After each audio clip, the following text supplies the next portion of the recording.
Hello, and welcome to the next installment of my organ lesson video series. These videos are completely free and I hope you find them useful. In this video, I'll guide you through the rudiments of standard musical notation. If you're already familiar with reading music, feel free to skip to the next video. I've also included chapter links in the description so you can skip to the bits you're interested in learning about. Even though it's standard, there are some differences between British and American names. I'll describe both, although as I'm in Australia, I'll stick to the British ones. However, most names for things are also actually conventionally in Italian, so I'll use that too. Now, the whole purpose of notation is to put on paper the many nuances of music needed to render a performance without necessarily having to learn it by ear. To achieve this, the music primarily describes patterns of pitch, rhythm, and loudness. In the Western system of music, there are 12 distinct notes which upon reaching the 13th sound the same but higher or lower depending if you are going up or down. We call the step between these notes a semitone. If we move 2 semitones at a time, this is called a tone. And if we play a particular sequence of these, tone, tone, semitone, tone, tone, tone, semitone, 8 notes in all, then we've just played a 1 octave major scale. In terms of the sound frequency, the 8th note, the octave, is double the frequency of the principal note. And a scale with tones and semitones is called a diatonic scale. To represent the notes, we use 5 parallel lines onto which is written notes either on or between the lines. As notes get higher in the stave, they get higher in pitch. As they descend, they get lower in pitch. If you do a quick count of all the possible positions for a note, you'll find there are 11, which clearly isn't enough to play 61 organ notes or even 88 piano notes. So we do a trick. We reuse the lines for different ranges of pitch, and we denote each with a special symbol called a clef. There are various clefs, but the two you'll spend most of your time using are the treble clef and a bass clef. The treble clef looks pretty fancy, but what it's actually doing is denoting the second line from the bottom as the note G. For this reason, it's sometimes called a G clef. Similarly, the bass clef denotes the second line from the top as note F, and is thus called an F clef. With these anchor points, we can write in all the other note names, which gives us much more range. But sometimes even this isn't enough. In this case, we just add more lines for each note called ledger lines. If this still isn't enough, or the ledger lines are getting difficult to read, we can simply mark a region as an octave higher or lower than written, called ottava alta or ottava bassa, respectively. But there's a problem. If you consider a C major diatonic scale mentioned just before and the names of the positions on the stave, you'll notice that each name is adjacent even though the intervals are either semitones or tones, i.e. the written pitch change looks the same even though the actual pitch change is not. While this works for C major or A minor in the natural mode, it doesn't work if you start your scale on a different pitch.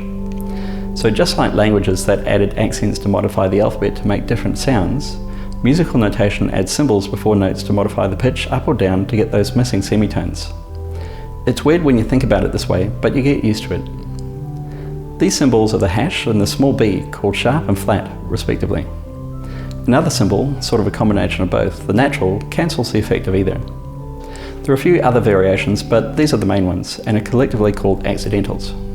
Now, a note such as C sharp and D flat both represent the same pitch, and if you look at your keyboard, it's tempting to think that sharps and flats correspond to the raised and often blank notes, but they can be applied to any note.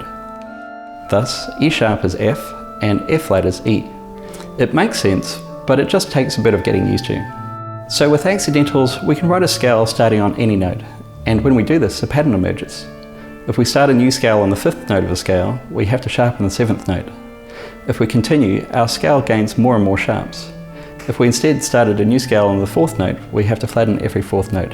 And when we continue, our scale gains more and more flats. And whichever method you do, you'll eventually end up back at the first scale. A circle.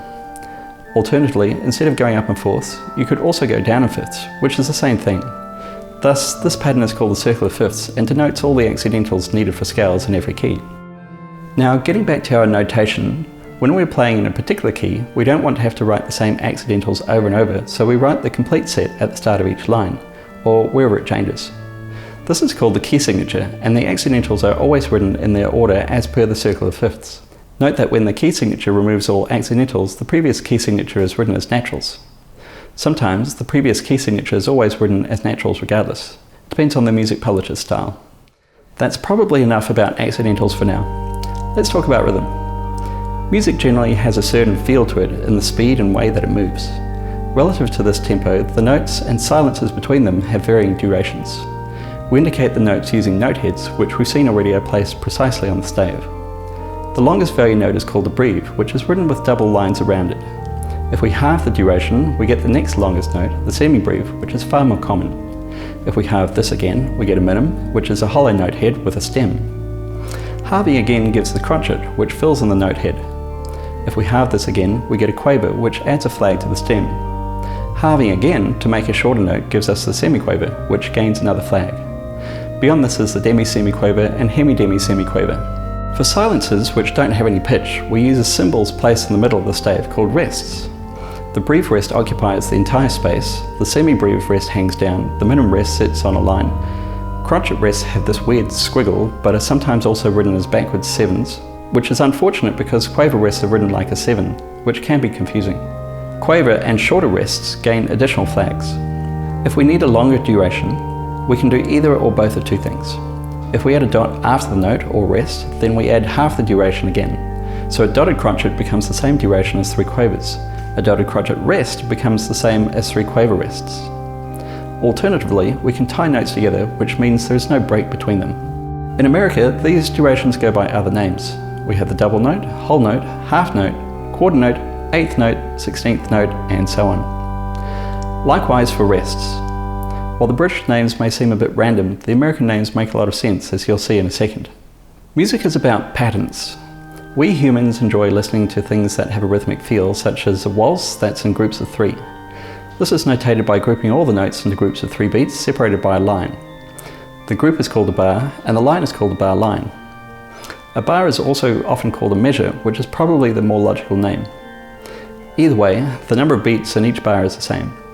When we give the first beat a bit of emphasis, the music takes on a certain feel. We may also give the beats within a bar some emphasis, even if there are more notes than beats. To help us quickly understand the feel of the music, a time signature is added at the start, or at any time it changes. The way this is written is with 2 numbers, like a fraction. The top number is the number of beats per bar, the bottom number is the type of note in terms of a fraction of the semi-breve. This is where the American names make things simpler. If you have 4 crotchet beats in a bar, then calling crotchets quarter notes makes sense because 4 quarters makes a whole. There's another layer of complexity for time signatures. Take 6/8 for example. This has 6 quavers in a bar, but we usually consider this as 2 groups of 3, and we give each group emphasis, giving it a feeling of 2 with a hint of 3. We call this compound time, as opposed to simple time like 4/4. And because it has a 2 in a bar feel, we call it compound duple. The inner grouping is always a triple, but isn't specifically mentioned. What's important is the feel. Time signatures of 2/2 and 2/4 may use different duration notes, but they have the same feel, and may even be the same tempo. It's all relative. So regardless of how the notes are written, it's very important that you think in terms of that feel when you're playing, because that is what will come through in your performance. The tempo of the music can change throughout the piece, but it's usually indicated using a combination of an exact tempo or description. For an exact tempo, there'll be a note value and beats per minute value. For a description, Italian words are usually used. There's a spectrum of tempo, as you'll see in this table, starting with the slowest tempo of grave as 25 beats per minute, used for the most solemn music, largo about 40 beats per minute. We then proceed to adagio at 66, andante at 72, allegro is a bit quicker at 120, and presto at 168. There are a few others in between as well. But occasionally we slow down gradually, called rallentando, usually abbreviated to rall. Ritenuto, which is a sudden slowdown, and is usually abbreviated to just rit. We can pause with this weird symbol above a note, a fermata. Or if we just need a brief break in the music, there's this tram tracks-like symbol called a caesura, or sometimes all we need is a breath, indicated with a comma. But hey, you're the performer, and you can interpret the music the way you want to. This brings us to the next topic of expression called dynamics. This is how loud and quiet the notes are.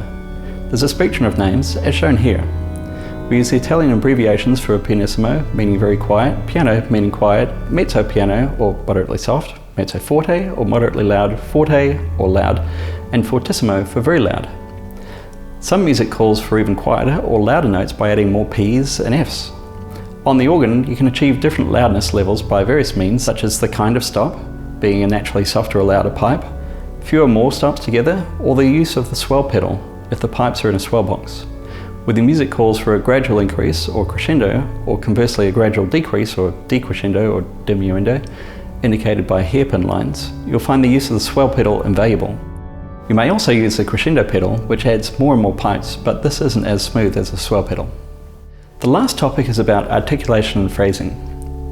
This is how each note speaks relative to others. Unlike any other instrument, options on the organ are more limited, as organ pipes are generally speaking or silent. Most of what we play on the organ sounds best when it's smooth, connected, and continuous. This is called legato. But for notes that should be detached, a dot is placed above the note. Don't confuse this with the dot to the right of the note, which makes it longer. The dot above is called staccato and is often incorrectly played as very short. The actual shortness will be evident from the duration of the note. A staccato crotchet may be relatively long, but a staccato quaver should be relatively short. You will sometimes also see tenuto lines above notes. This just means to give a note its full length, and would usually be used where the composer had intended the notes to be slightly separated at all other times. Just like in language, which has paragraphs, sentences, and clauses, we can make similar distinctions by playing legato with occasional breaks. For a short series of notes, you'll see a curved line grouping notes, which is called a slur. For broader groups, possibly spanning several bars, you'll also see a curved line. Sometimes you'll see both. Depending on the direction of the note stems and other clutter, these marks may be above or below the notes. It's up to you to interpret how these are working. Generally, the slur just means legato, and the phrase gives you a guide to the ebb and flow and will also benefit from tapering the dynamics and tempo at either end to rise and fall. One last point about articulation is how we accent notes on the organ. On other instruments, they can emphasize the attack or start of a note. On an organ, we can't do this. In fact, some lower notes take a moment to get going, which is quite the opposite. Instead, we make the preceding note short, which gives emphasis on the following note. You'll see this quite often to give the music the right rhythmic feel. And that's all for this lesson. If you found this useful, please leave a like. And if you enjoy watching my videos, be sure to subscribe. Happy playing, and I'll see you in the next one.